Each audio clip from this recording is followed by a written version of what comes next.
नमस्कार दोस्तों, आज की बड़ी खबरों में आपका स्वागत है। चलिए नजर डालते हैं आज की हेडलाइंस पर। आज हम जानेंगे भारत चीन तनाव पर राहुल गांधी ने सरकार की चुप्पी पर उठाए सवाल, कहा सामने आकर बताएं सच। उसके बाद जानेंगे यूपी में प्रियंका गांधी का माया अखिलेश से किनारा, सिर्फ योगी आदित्यनाथ पर निशाना। कोविड-19 पर काबू पाने के लिए स्वीडन मॉडल अपना रही पश्चिम बंगाल सरकार। बीजेपी में शामिल होकर फंस गए हैं ज्योतिरादित्य सिंधिया। मध्य प्रदेश विधानसभा उपचुनावों की घमासान से पहले बीजेपी में अब कहां है सिंधिया। इसके बाद जानेंगे इस सेक्टर को बचा ले, शरद पवार ने पीएम मोदी को खत लिखकर मांगी मदद। गन्ना किसानों के बकाया भुगतान पर अखिलेश ने उठाए सवाल, तो योगी के मंत्री ने दिया ये जवाब। इसके बाद जानेंगे मजदूरों को लेकर मायावती बोली, केंद्र और राज्य सरकार मत भूले, जनता अपनी दुर्दशा नहीं भुला पाएगी। मायावती का निशाना, कहा अब सरकार की नियत नीति व निष्ठा की असली परीक्षा। पूर्व वित्त मंत्री चिदंबरम ने केंद्र को घेरा, कहा जीडीपी में गिरावट भाजपा सरकार के कुप्रबंधन का नतीजा।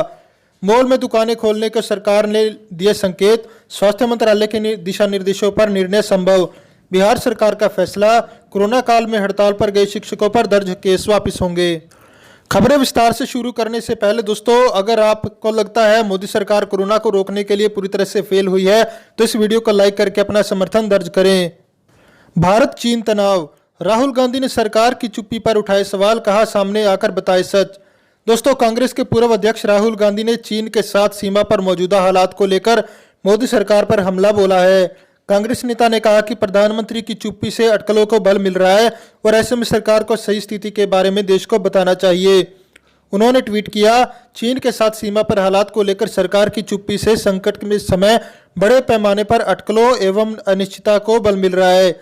राहुल गांधी ने आगे कहा, सरकार को सामने आकर स्पष्ट करना चाहिए और जो हो रहा है उसके बारे में भारत को बताना चाहिए। चलिए बढ़ते हैं अगली बड़ी खबर की तरफ। यूपी में प्रियंका गांधी का माया अखिलेश से किनारा, सिर्फ योगी आदित्यनाथ पर निशाना। कांग्रेस सदी राजनीति के तहत कोरोना और प्रवासी मजदूरों के मुद्दे को लेकर कदम आगे बढ़ा रही है। वेस्ट यूपी को एक तरह से रणनीति का केंद्र बनाए हुए हैं। कांग्रेस की सोच है कि कोरोना की रोकथाम में बीजेपी सरकारों को विफल साबित करने और प्रवासियों की मुसीबतों का राग छेड़ व आमजन में एक बड़े तबके की हमदर्दी हासिल कर अपनी खोई सियासी जमीन को हासिल कर सकती है। इस रणनीति के तहत आक्रामक दिख रही कांग्रेस की यूपी प्रभारी और राष्ट्रीय महासचिव प्रियंका गांधी वाड्रा सिर्फ सीएम योगी को निशाने पर ले रही है। उनकी सरकार की नाकामी और व्यवस्थाओं को उछाल रही है। इस मुद्दे पर प्रियंका एसपी के खिलाफ अखिलेश और बीएसपी की मायावती से पूरी तरह किनारा कर उनके खुद पर किए जा रहे हमले का भी जवाब देने से बच रही है। वह चाहती है कि 2022 में लड़ाई बीजेपी बनाम कांग्रेस और योगी बनाम प्रियंका बने। चलिए बढ़ते हैं अगली बड़ी खबर की तरफ। कोविड-19 पर काबू पाने के लिए स्वीडन मॉडल अपना रही पश्चिम बंगाल सरकार। पश्चिम बंगाल की मुख्यमंत्री ममता बनर्जी द्वारा राज्य में लॉकडाउन संबंधी पाबंदियों में ढील देने की घोषणा के बीच एक जाने माने चिकित्सक ने कहा कि कोविड-19 की जांच बढ़ाने के साथ ऐसा लगता है कि राज्य सरकार वैश्विक महामारी पर नियंत्रण पाने के लिए धीरे धीरे स्वीडन या ताइवान का मॉडल अपना रही है। सरकारी एसएसकेएम अस्पताल के डॉक्टर दीपेंद्र सरकार ने कहा कि लगभग 70 दिन से देश भर में लॉकडाउन है और केंद्र और राज्य दोनों ही सरकारों ने इस महामारी से निपटने के लिए अपने संसाधन जुटा लिए हैं। अब समय आ गया है कि पाबंदियों में धीरे धीरे ढील दी जाए। उन्होंने कहा, मुझे लगता है कि वे दूसरे मॉडल को अपना रही है। अभी तक वे पूरी ताकत से जिस मॉडल को अपना रहे थे वह लॉकडाउन का है। चीन के वुहान में 72 दिन के लॉकडाउन का जिक्र करते हुए उन्होंने कहा कि 60 से 70 दिन का लॉकडाउन संक्रमण के मामले कम करता है। चलिए बढ़ते हैं अगली बड़ी खबर की तरफ। बीजेपी में शामिल होकर फंस गए हैं ज्योतिरादित्य सिंधिया। कद्दावर नेता ज्योतिरादित्य सिंधिया बीजेपी में भी क्या कुंठा का शिकार होने जा रही है। सत्तारूढ़ दल बीजेपी खेमे से हो रही बयानबाजी तो यही इशारा कर रही है कि बीजेपी ज्वाइन करके सिंधिया फंस गए हैं। राज्य की 24 सीटों में होने वाले उपचुनाव में चेहरे को लेकर चिकलस के बीच सिंधिया को ट्रंप का इक्का मानने के लिए बीजेपी तैयार नहीं है। बीजेपी ने असली चेहरा शिवराज को ही बता रखा है। तमाम राजनीतिक रस्साकशी के बीच केंद्रीय मंत्री नरेंद्र सिंह तोमर के एक मजाक ने भी सिंधिया खेमे की बेचैनियां बढ़ा दी है। मध्य प्रदेश में बीजेपी की सरकार में वापसी सिर्फ और सिर्फ ज्योतिरादित्य सिंधिया की वजह से हुई है। 1.5 दर्जन समर्थक विधायकों को इस्तीफा दिलाकर उनके साथ खुद सिंधिया भी बीजेपी में शामिल हो गए थे। इसके बाद कमलनाथ सरकार गिर गई, शिवराज सरकार बन गई।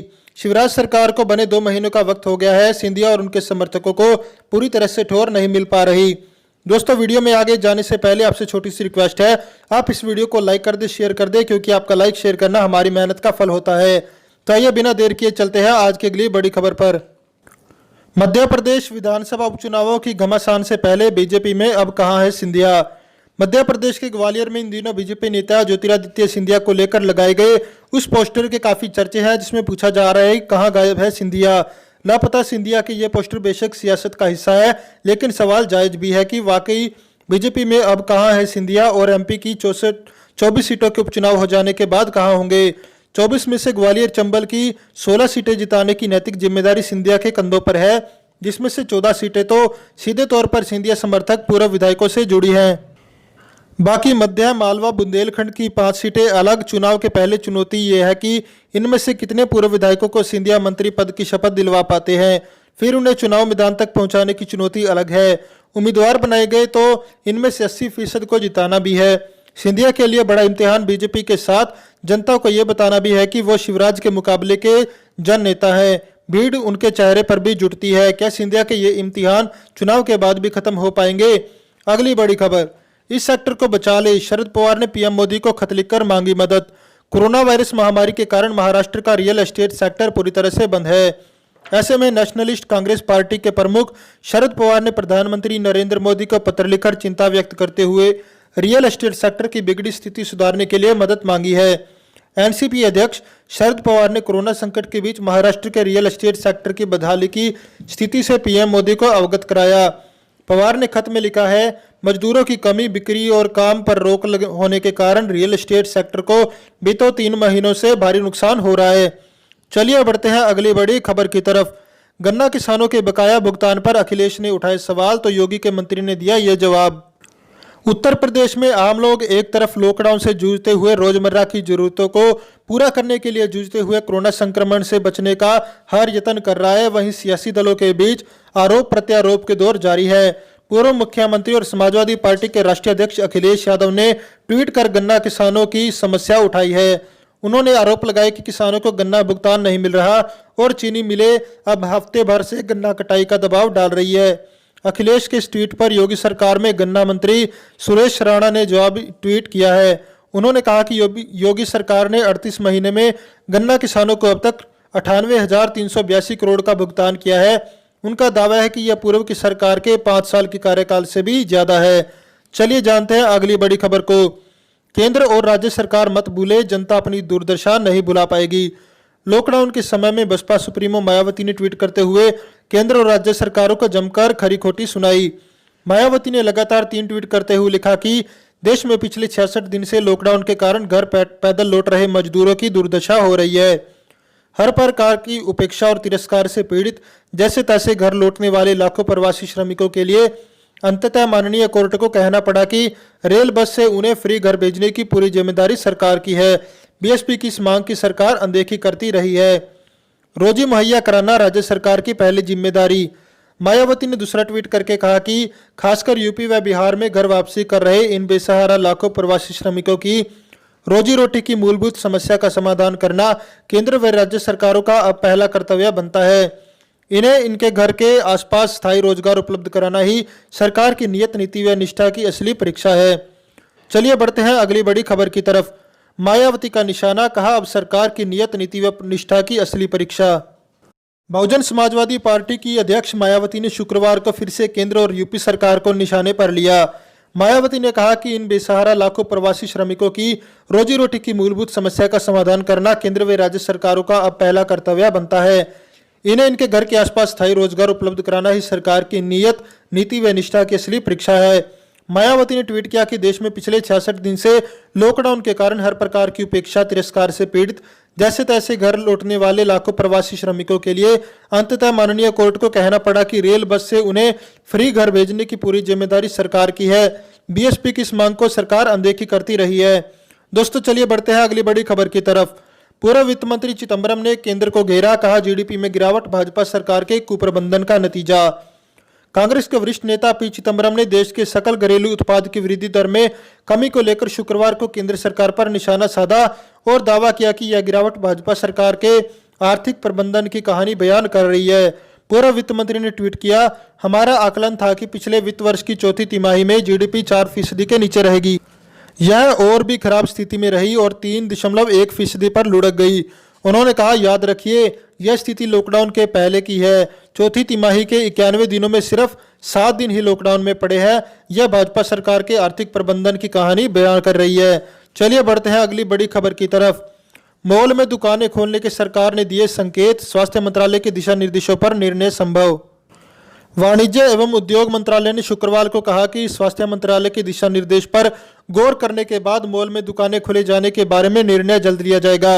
वाणिज्य एवं उद्योग मंत्री पीयूष गोयल के साथ व्यापार संगठनों के प्रतिनिधियों की वीडियो कॉन्फ्रेंस के जरिए गुरुवार को हुई बैठक में खुदरा कारोबारी के मुद्दे पर चर्चा की गई। दिशा निर्देशों में छूट के बाद भी खुदरा कारोबारियों की हो रही कठिनाइयों के संदर्भ में उन्होंने कहा कि जरूरी और गैर जरूरी वस्तुओं का अंतर किए बिना ज्यादातर दुकानों को खोलने की अनुमति दे दी गई है। मंत्रालय ने एक बयान में कहा, स्वास्थ्य मंत्रालय के दिशा निर्देशों पर विचार करने के बाद मॉल के अंदर अन्य दुकानों को खोलने के बारे में जल्दी निर्णय किया जाएगा। दोस्तों चलिए बढ़ते हैं अगली बड़ी खबर की तरफ। बिहार सरकार का फैसला, कोरोना काल में हड़ताल पर गए शिक्षकों पर दर्ज केस वापस होंगे। कोरोना संकट के बीच राज्य की नीतीश सरकार की ओर से हड़ताली नियोजित शिक्षकों को बड़ी राहत मिली है। राज्य सरकार ने उन पर दर्ज मुकदमों को वापस लेने का आदेश जारी किया। इस बाबत शिक्षा विभाग के अपर मुख्य सचिव आर के महाजन ने सभी जिलों के जिलाधिकारी को पत्र जारी किया है, जिसमें उन्होंने कहा कि हड़ताल में सम्मिलित नियोजित शिक्षक जो तोड़फोड़ और हिंसा में शामिल नहीं थे, उनके विरुद्ध की गई प्राथमिकी को वापस लेने को लेकर प्रावधान के अनुरूप आवश्यक कार्रवाई करे। दोस्तों इस वीडियो को लेकर आपका क्या कहना है, हमें कमेंट करके जरूर बताएं। वीडियो को लाइक करें और चैनल को सब्सक्राइब करके घंटी के बटन को दबाएं। साथ ही साथ अपने दोस्तों के साथ इस वीडियो को ज़्यादा से ज़्यादा शेयर करें।